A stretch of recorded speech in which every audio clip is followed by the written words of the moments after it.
Hello, my name is Rebecca Ryan, and I'm a professional futurist. In this short video, I want to introduce you to a concept that we have found is extremely valuable when you are doing your foresight and planning processes. It's called red teaming.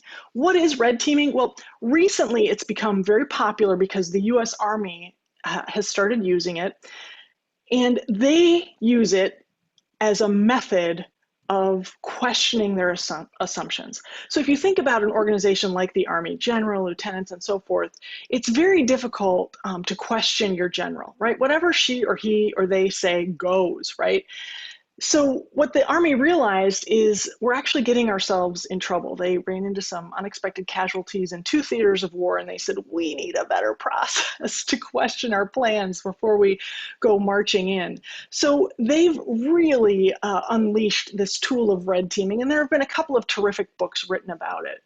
But how do we use red teaming in a foresight process? How does it benefit a foresight process? Well, here's the thing. Nobody knows exactly what the future holds. So what can often happen when you get people together to talk about the future is that the loudest voices dominate. And that doesn't always serve the foresight process or any process. So what red teaming is it's a method of slowing the thinking down, bringing more voices in, and questioning the unquestionable.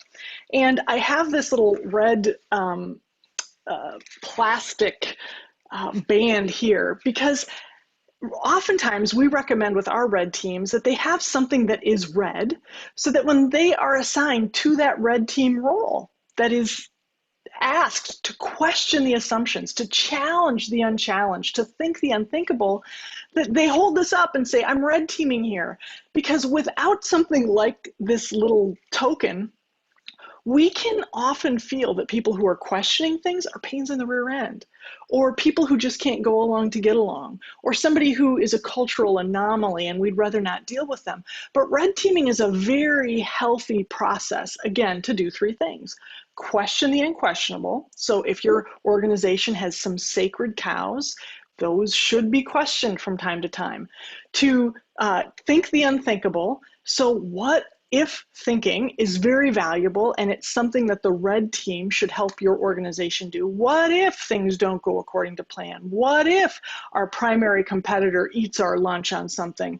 What if we have some leadership turnover that nobody is expecting? So it's very important to question the unquestionable and think the unthinkable. And then finally, the role of the red team's job is to challenge everything, especially assumptions.